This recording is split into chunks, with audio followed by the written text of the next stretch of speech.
Welcome to Jewish Culture in Sweden and the program series J Talks. Tonight we'll talk about the Italian writer Natalia Ginzburg, the icon, and we will talk about her life, her work, and in particular one of the books, Familjelexikon, that has recently been republished in Sweden, and I have written a pretext for that. I'm Elisabeth Åsbrink. I'm a writer in Sweden. So with me tonight is Sandra Petrignani. Welcome, Sandra. She is an acclaimed Italian writer and journalist, the author of many novels and collections of short stories and volumes of nonfiction, including a biography of Marguerite Duras. And in 2017, you published a biography of Natalia Ginzburg called La Corsara, and which is now being translated into English, if I understand it right. Yes? And the English... In Israeli too. I'm sorry? In Israeli. In Hebrew as well. Fantastic. The title in English will be The Renegade. And there you paint a very carefully researched portrait of Natalia Ginzburg, and we'll return to that subject soon. Very welcome, Sandra. And also Mario Fortunato is with me. I'm very happy to say welcome to you too. Mario is a writer, and you've been working as a literary critic as well for several major newspapers and weekly magazines. You've been a columnist for The Guardian and Le Monde, and you've been working with Süddeutsche Zeitung in Germany. And you founded the Napoli Teatro Festival. And also you've been the director of the Italian Cultural Institute in London. So, and you finally also was a personal friend of Natalia Ginzburg. So, very welcome, Mario. It's fantastic to have you both. Nice to see you all. Yeah, hello. So, as I said, the kind of triggering point for this talk is the publishing in Swedish translation of, republishing, we should say, of Familjelexikon, which I think is Natalia Ginzburg's most famous book. You have to correct me if I'm wrong. But it's a book that she wrote in London when she was there in the beginning of the 60s, and she was longing for her family and longing for Italy. And it portrays, it's an interesting book because it's so seemingly simple and straightforward, but it's actually multi-layered. I would say that the first surface is the portrait of a family, a fantastically interesting family with a lot of dissonance and also some harmony now and then. But it's a portrait of the family and how they talk, what their habits are, what they do, how they relate to each other and to friends. But then there is another layer, and beneath this family portrait, that it's also a glimpse of life under Mussolini rule and under the shadow of fascism and of anti-Semitism, of course, in Italy pre-war and during war. So several members of Natalia Ginzburg's family were politically active, and they had to flee or they were imprisoned because of this activity, anti-Mussolini, anti-fascist activity. And still, these are serious subjects, but it's still seemingly humorous and very enjoyable reading. So this was this is a very quick capture of this book. Sandra, how would you describe Familjelexikon? Yes. And I want to say before that she wrote the book in England because her second husband Gabriele Baldini, was he too the director of Italian Cultural Institute in that period, you know. This strange and wonderful family, the Levi family, was a Jewish family because Giuseppe Levi, Natalia's father, was a very important scientist. He was born in Trieste and he was Jewish. His family was Jewish, but they were secular, you know. And I think that without Mussolini rule, probably they didn't care to be or not to be Jewish. Do you understand what I mean? Yeah. And was in the book we can see overall the two figures of the father and mother, very interesting. Because he was a professor, very serious. He always was in his room and studying, working, and the mother, his wife, was very interesting woman, very bright, and she loved music, art, theater. So very different from me. And then the other, the sister, Natalia's sister, Paula, she was one of the beauty of Turin in that period, you know. Then she married Adriano Olivetti. And she was the great love of Carlo Levi, a famous painter and writer. So Natalia was very different from her sister. She was the not so beauty. She was shy and not particularly brilliant. How to say, bright, intelligent. If you want, at school was terrible. This is the family. And the interesting thing is how Natalia writes about the family, because she is one of the family and out of the family. You have the impression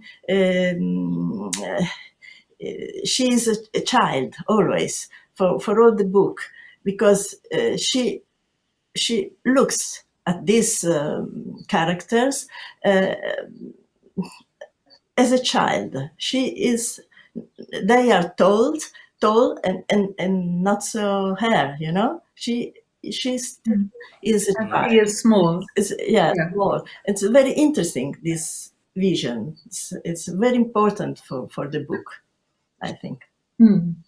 This is an interesting perspective. I think we maybe can come back to that.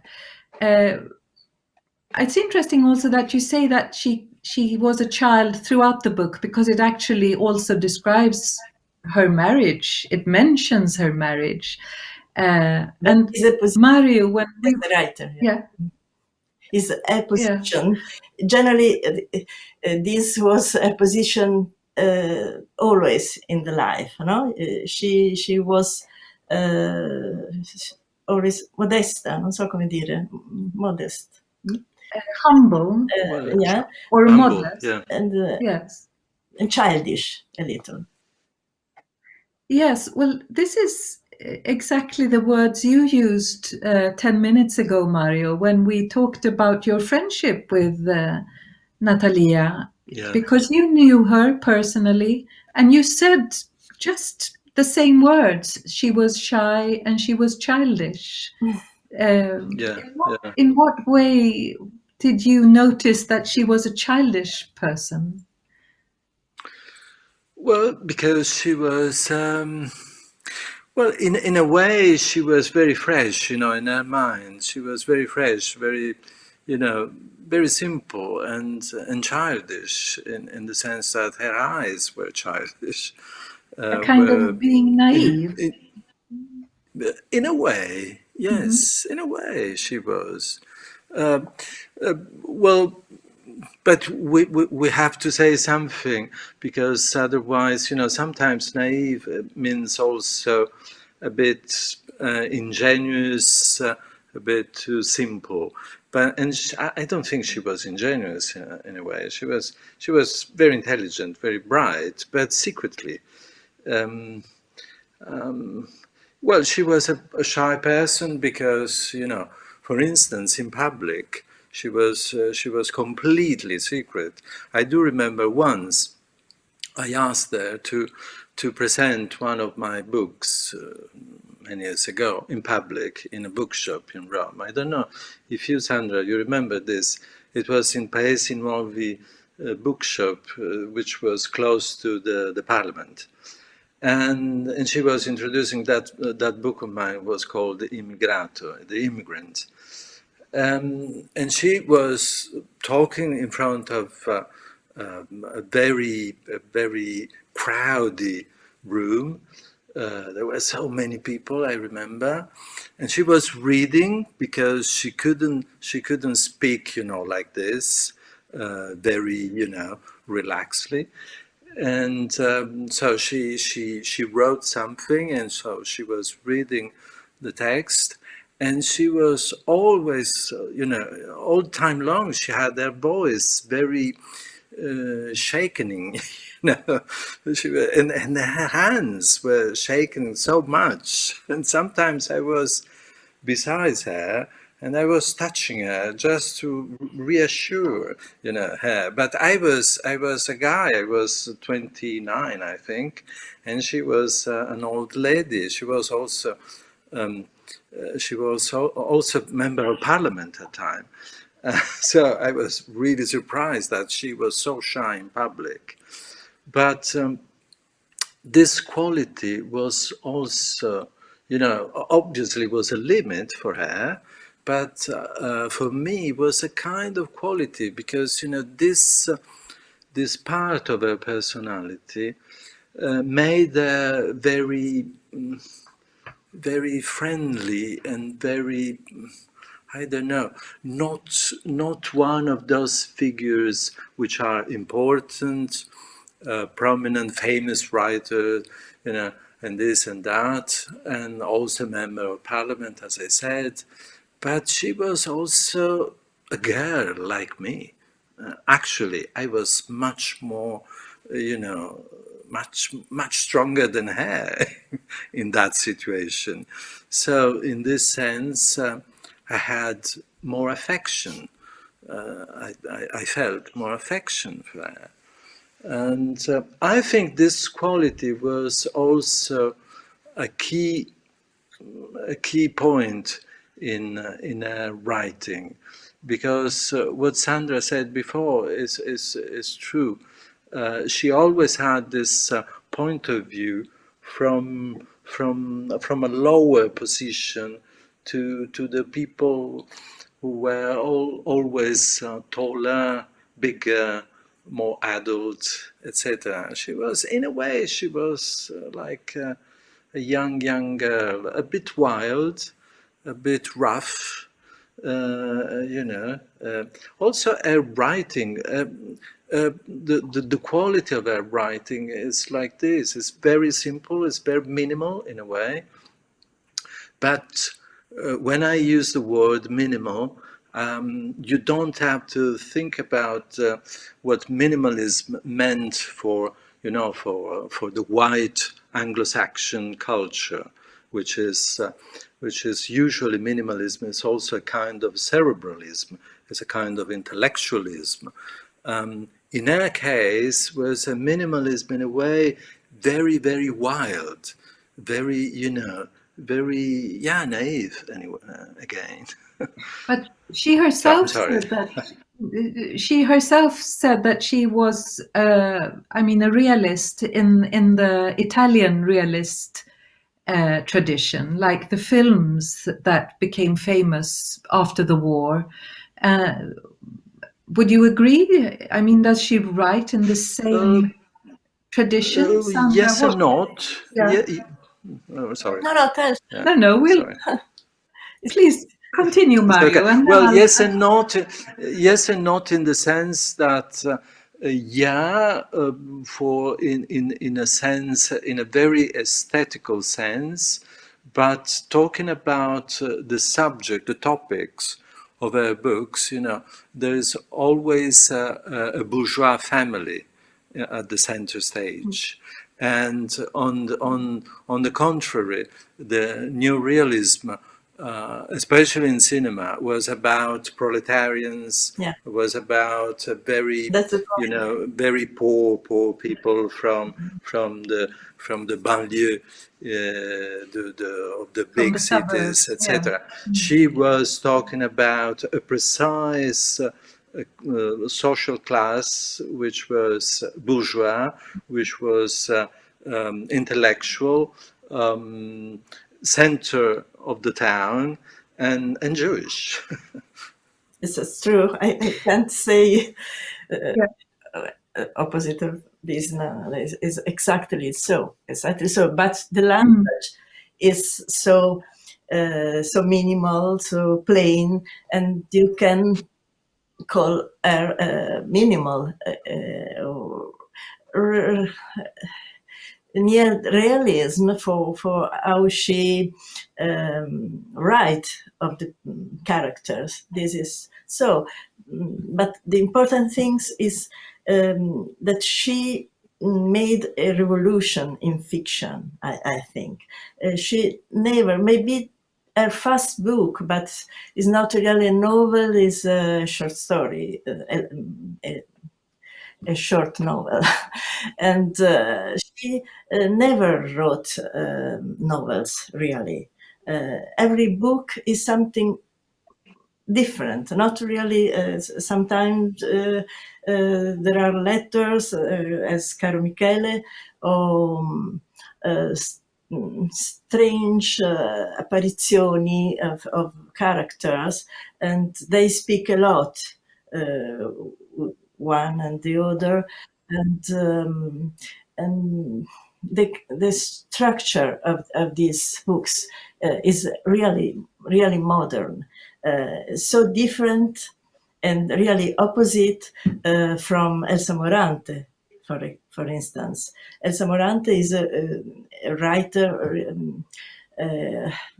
of the 19th. Who is a wonderful writer, I would say, as well. Mm-hmm. And Yeah, she's sure.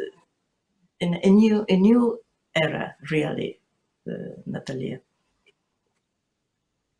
So you would say that, I mean, they were actually, they were working during the same time. They had similar experiences, also, Elsa Morante and Natalia. Friends. But they belong to different traditions. And you mean that Ginsburg actually revolutionized the Italian writing of novels, or the writing in general? There is another point: the use of autobiography.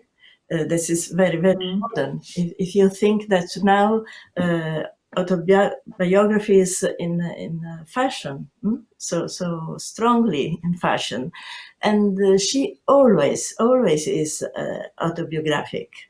Maybe she said not to be autobiographic, but she is. And if you knows her life, you can recognize peoples of her life in her books. So this is another point. And the third point is irony. And she is always so. There is so irony, so much irony in her books, and you cannot find this the same in Elsa Morante novels. Never. No, I agree. I mean, I think it's a very intelligent, withdrawn language, and still it's full of life. It's not just, as you say, Mario, it's not snobbish, it's not sterile, but it's very withdrawn and very controlled, I would say. But it's It's fantastic in several ways, I think, because we meet this bourgeois layer of society that's, I mean, you called it a Jewish bourgeois layer or society. Is that a different society than the non-Jewish bourgeoisie? I'd say slightly, yes. Okay. Obviously, it depends. If you asked me the same question 25 years ago, I would say no. But now I changed my mind, and my point of view. In which sense that I in the end I noticed that in every bourgeois family in which there is a strong hint of cultural interest, there is some kind of root, Jewish root, hidden or open, but there is some kind of.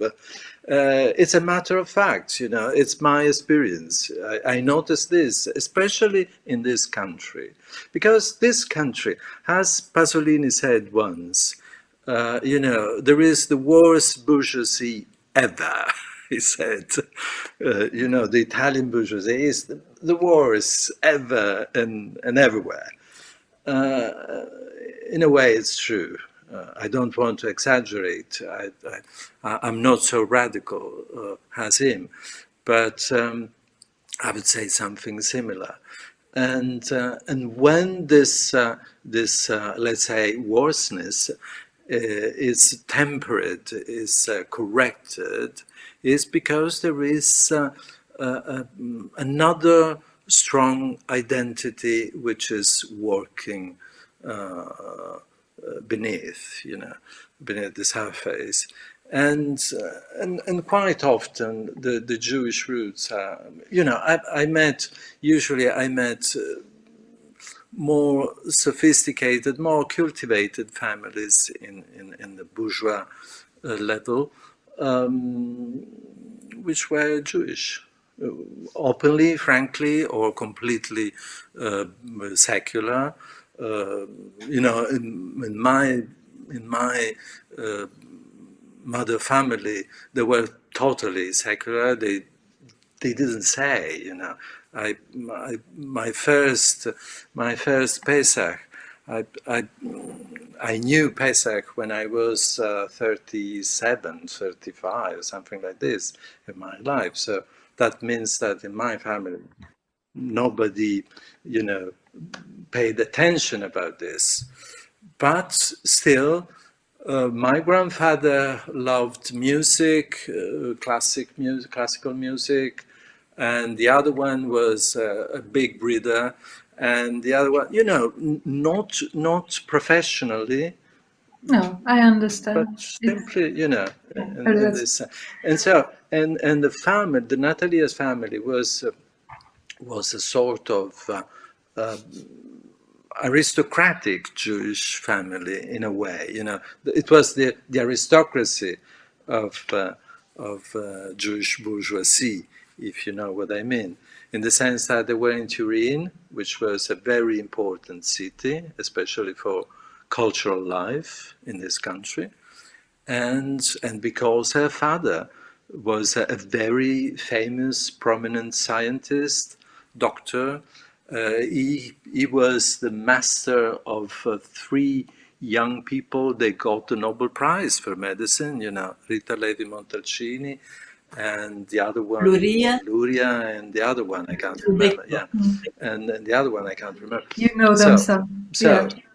Well, it's an amazing collection of people that appear in Familjelexikon. They pass through these pages. You mentioned, we mentioned Elsa Morante. We mentioned Olivetti, who marries Natalia's sister, the founder of the Olivetti Imperium. And Cesare Pavese was a close family member, and Calvino was there, and of course Yes. it was Natalia's husband, Leone Ginzburg, who founded the, I know, how do you pronounce? I'm always a bit insecure with Einaudi. Einaudi. Einaudi. Thank you. The Einaudi publishing house, together with Giulio Einaudi. So this is really a very top layer of cultural and intellectual and business related people. How come, Sandra, would you say that so many brilliant people and artists emerged from the Italian Jewish culture? Is there a reason, or is this a We coincidence? must not exaggerate, because not all these people were Jewish. Carlo Levi, Olivetti, yes, but and the Levi family was Jewish only for father, but mother was not Jewish, and they don't care really. I think they begin to care when cause of Mussolini, because really they were. It was a family completely secular, and Leone Ginzburg was deeply Jewish for all the family, and he paid this, and of course Natalia paid with him, and we must also remember that Natalia became Catholic at a certain point of her life. This is very strange.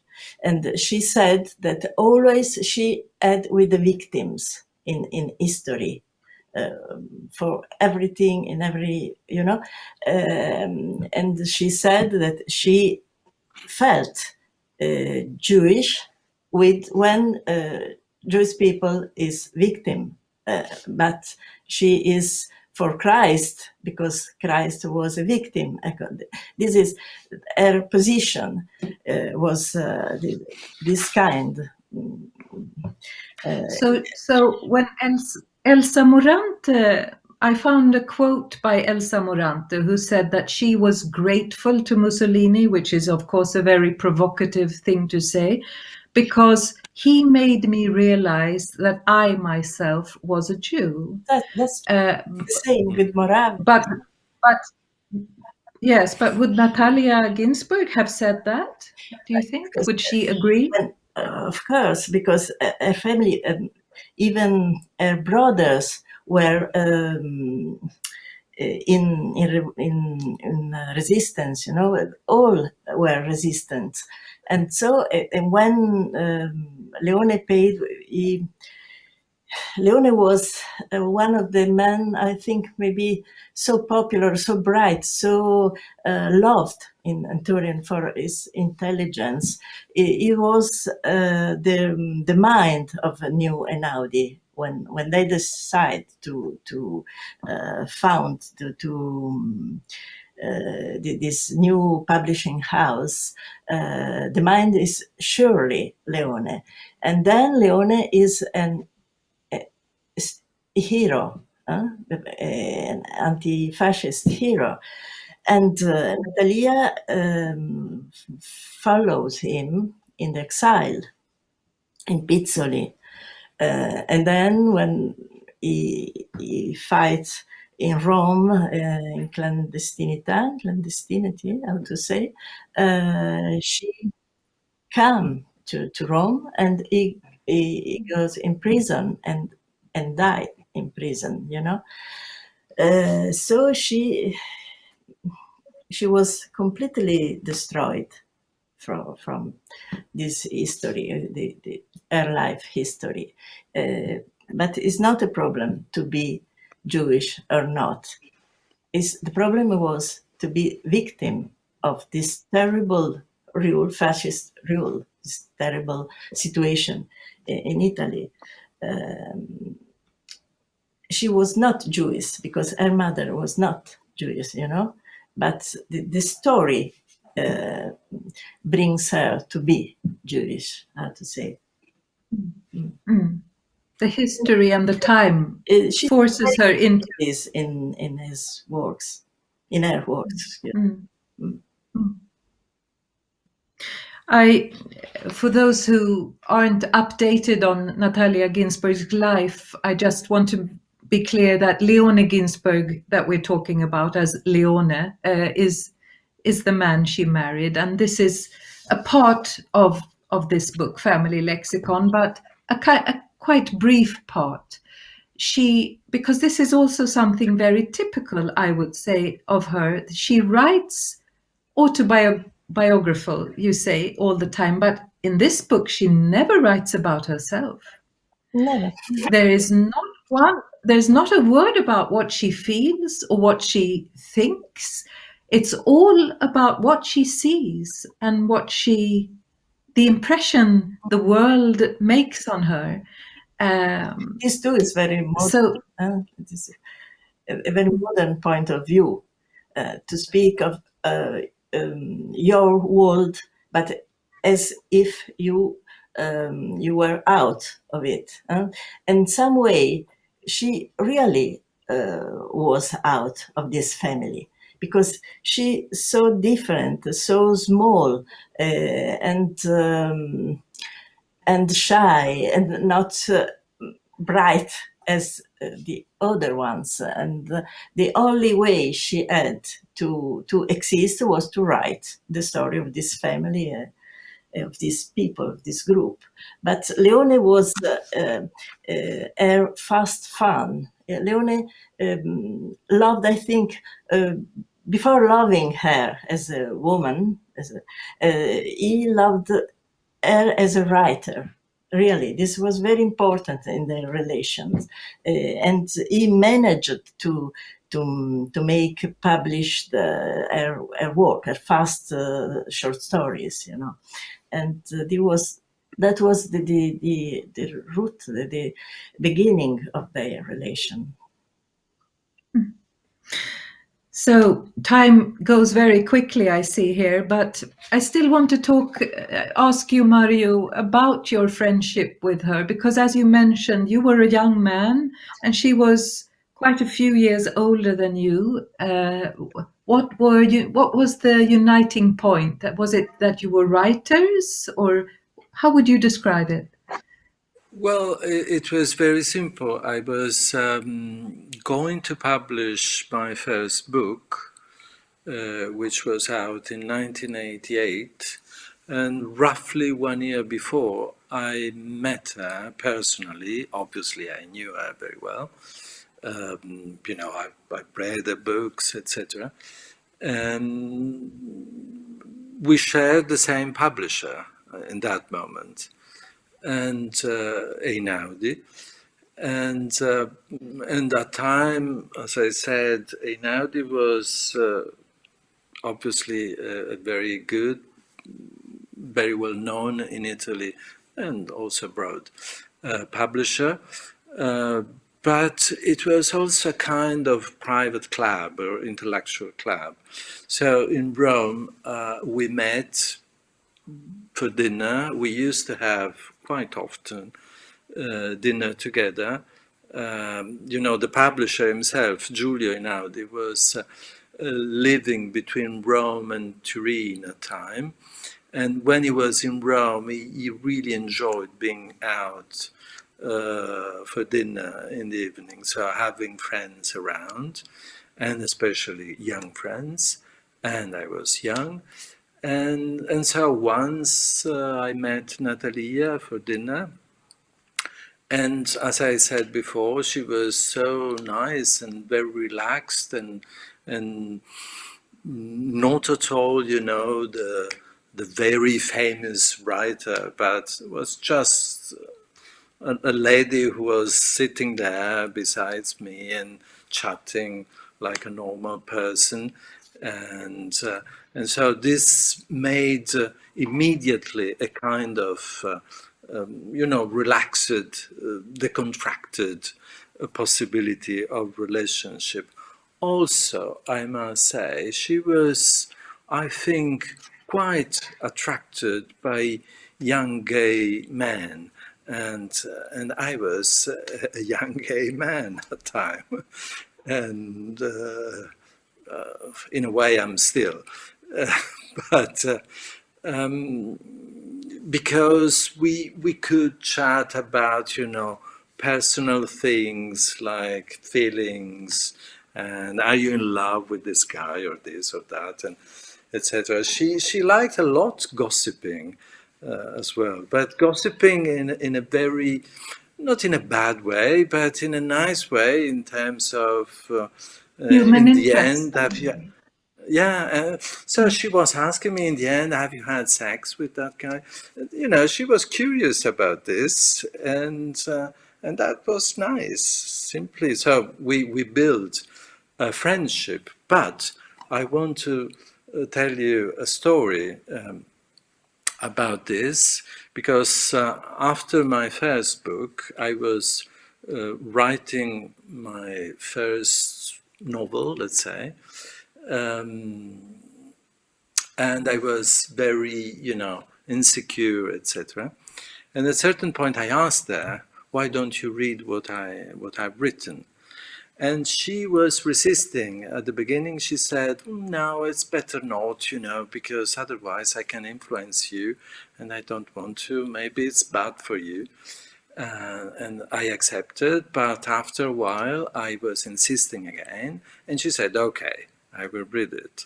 So after I gave her this first draft, and there were no files at times, so I gave her manually, the pile of paper. And after, let's say, a week, she called me and she invited me for a coffee in a place in central Rome.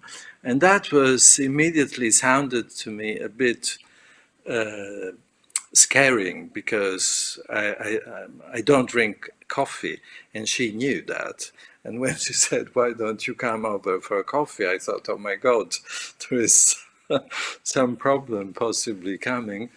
And so I went to her, to visit her, to her place. And she was very, very, very tough. She was very, tough, and criticizing me and saying, she said one thing which was very nice, because at the end of this long, very severe discourse, she said one thing which was very nice, and which was very important for me, because she said, "I know you are talented, but you are hidden your talent behind all these words. Don't use all these words, be more clear." And okay, I reacted with my dignity. But then I went out from a place, and I was crying in the street because it was a shock. And in fact, I thrown it away, that first draft of that book, and I started again from the beginning. And I never loved that book anymore. Oh, well, this is a tough experience, but it brings me to actually something I wanted to ask you, Sandra, about, and that is the fact that Natalia, as a reader, this is because she was the one who read Primo Levi's manuscript. As a reader for the publishing house, she wasn't the editor, but she was a reader, and she gave her opinion to the publishing house, which led them to say no thank you to the book, which we now know as If This Is a Human. Yeah. Primo Levi's probably most celebrated work, his first novel book. So what can you tell us about this, Sandra? Mario are more complex, because was she was to bring the book in an Audi, because Primo Levi was her brother, one of her brother friends, and so she had this book, Se questo è un uomo,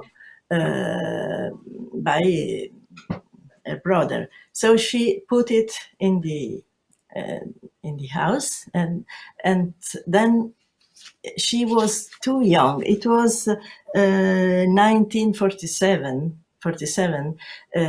She has been working in an Audi since the end of the war, and she had no power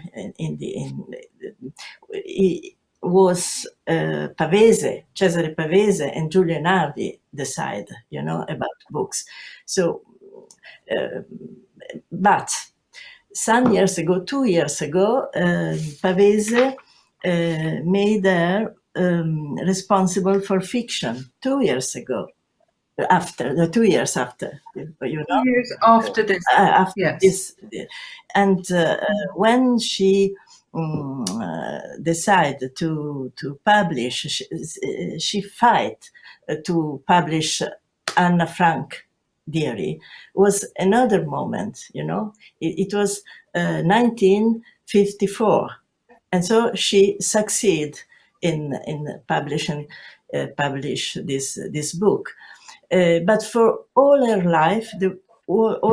life, she was sorry not to have fight more for Primo Levi, and Primo Levi was her friends all the life. So she is not in fault for this, for the prima butcher. Good. I'm glad we cleared that out, because it's very this is, of course, it's very important. Yes, and it's attached to her name. That Natalia Ginzburg said no to Primo Levi. It wasn't so.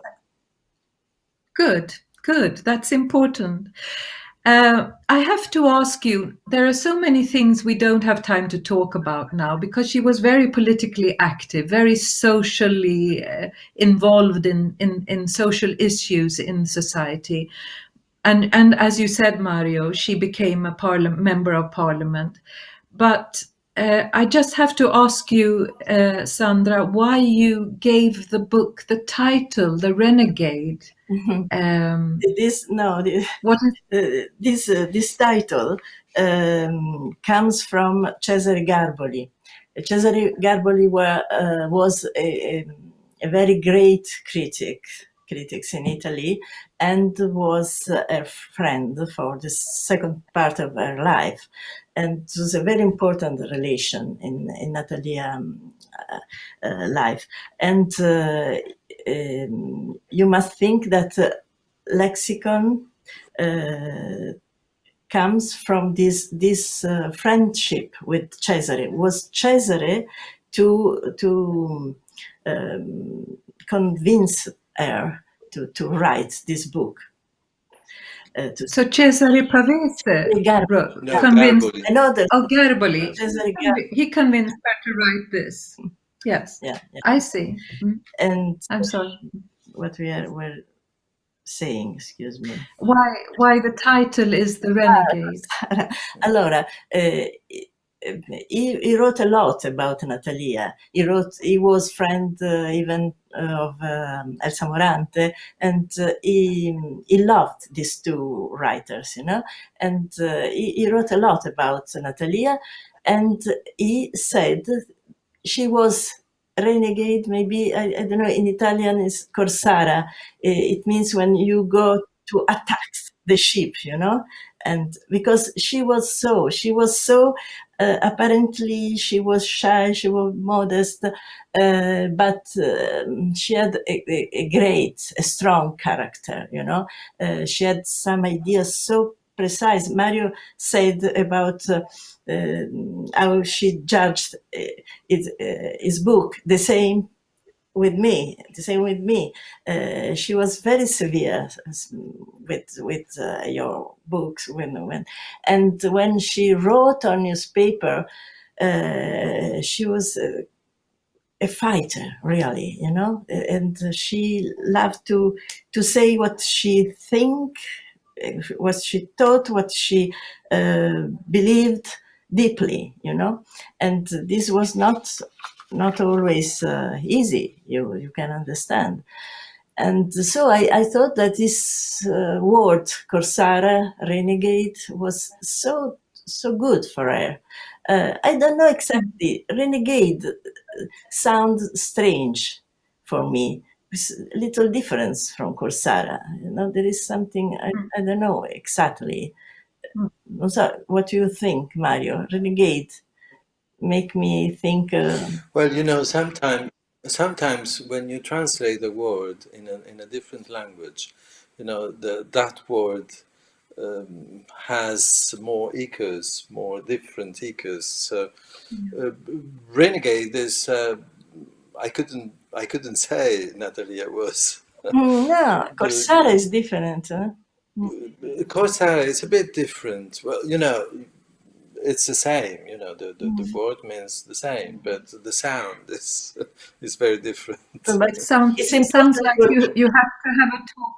Yeah, it sounds like you have to have a talk with your publisher to explain. No, Sorry? to explain that this word is not my imagination, but comes from Cesare Garboli. That is the most important critics about Natalia. I see. Well, I would like to ask you one question each before we end the session. Our time has gone very, very quickly. But if I start, so if we can keep the answers not too long, but I want to ask you, Sandra, because I read an interview with you, and you said something about that Natalia Ginzburg always felt the need of a man's perspective on her artistic work, on a kind of paternal protection or being reassured by a man. Was that correct? Yes, I think so. She wants to be called a writer, not a woman writer, a writer. It was very important for that generation not to be confused, as Samorante same, with a sort of feminine literature, so of little things in the kitchen, you know what I mean? And so I think this problem to be recognized from the man, and an intelligent man, it was very, very important for them, for Natalia especially. And you must think that her world was a very male world. And she was the only Italian woman to have a power, a cultural, a really editorial and cultural power.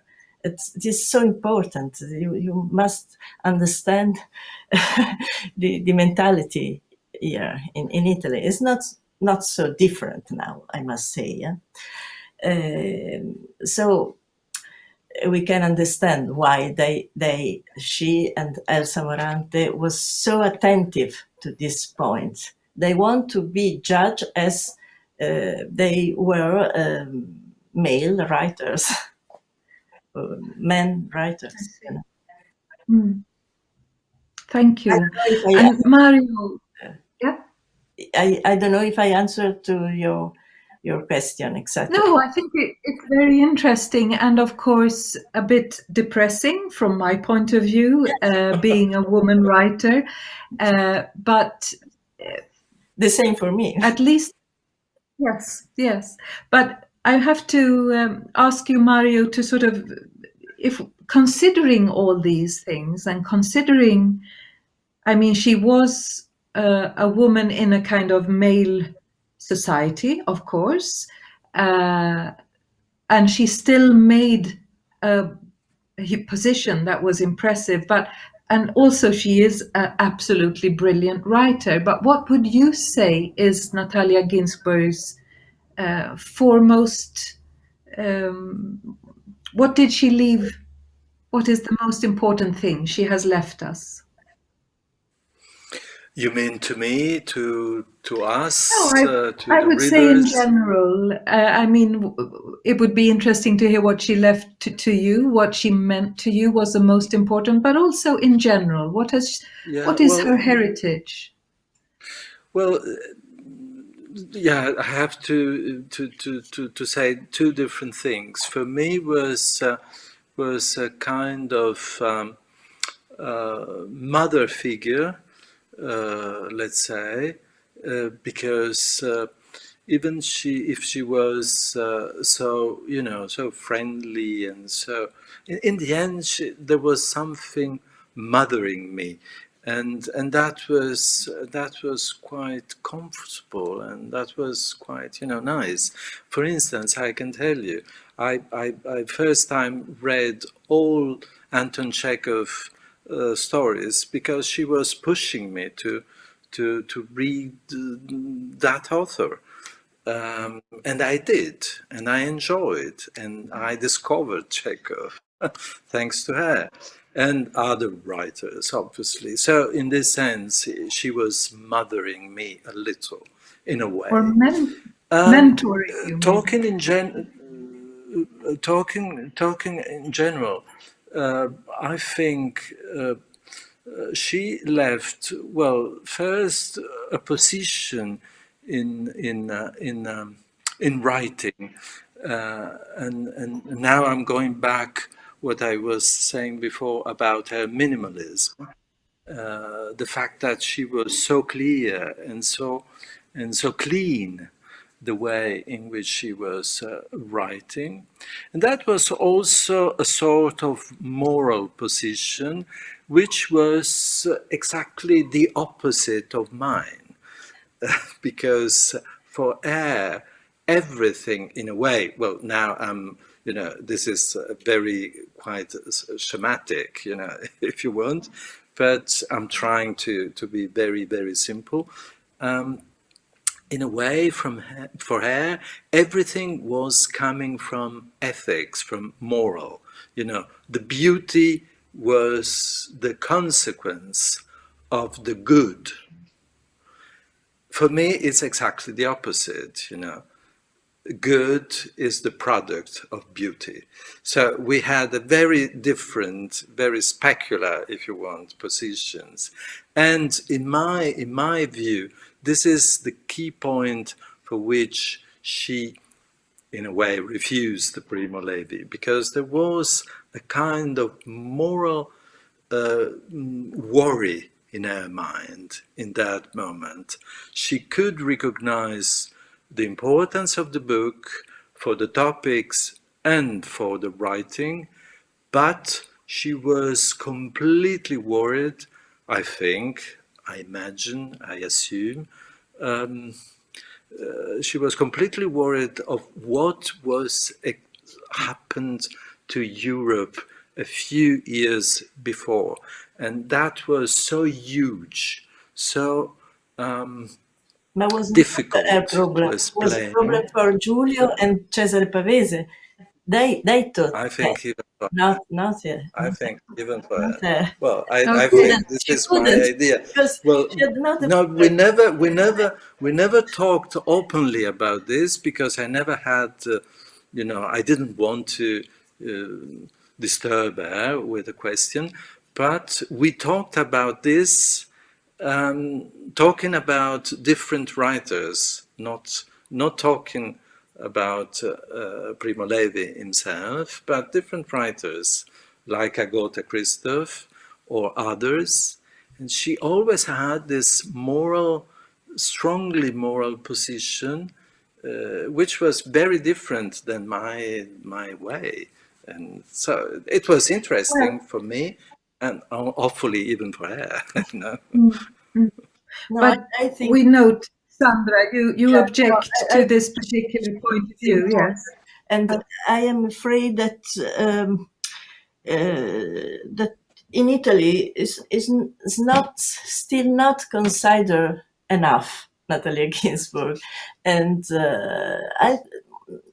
everything here, everyone here love a lot Elsa Morante. No, it's the first. I think that Natalia is more modern, more interesting than Elsa Morante, for the reason I said before. Because she understood that novel had not story. The story of the novel was finished, was at the end, and she didn't write novels. Never, never, never. And her language is so simple and so strong at the same moment. And then irony, we said. These are, and autobiography, and these are elements so modern that for a writer coming after her, after that generation, is so important to have this line where to go to, to write, to still write something interesting. In that direction we can go, and we see in the world the more interesting writers, I think Patrick Modiano or Emmanuel Carrère, they go in this direction, not in Elsa Morante direction, I mean, but if you want, in Natalia Ginzburg direction. I think this talk could go on for a while. I think we've only touched the surface of her person as well as of her writing, but there we are. An hour has passed. English. I sorry that I can't explain what I really want to say. No, I think you're perfectly clear, Sandra, and I'm sure our viewers think the same. And I mean, your biography is coming soon in English. We're looking forward to that. And until there is I'm sorry. I don't know when we can read, because there is the traduzione translated. Yeah. It was translated, but we are waiting for publication. Well, I'm waiting eagerly for that. And until then, I just suggest we dig in Ginsburg's work, and not to forget Familjelexikon that we have talked about a bit today. So, I mean, thank you, Mario. Thank you, Sandra. Thank you very much for sharing knowledge and memories of Natalia Ginzburg. And thank you, viewers, for watching us. This is Jewish Culture in Sweden. I'm Elisabeth Åsbrink. You can find more talks on our website, which is judiskkultur.se. And please have a good evening with a lot of books. Thank you and goodbye. Thank you very much. Ciao. Thank you.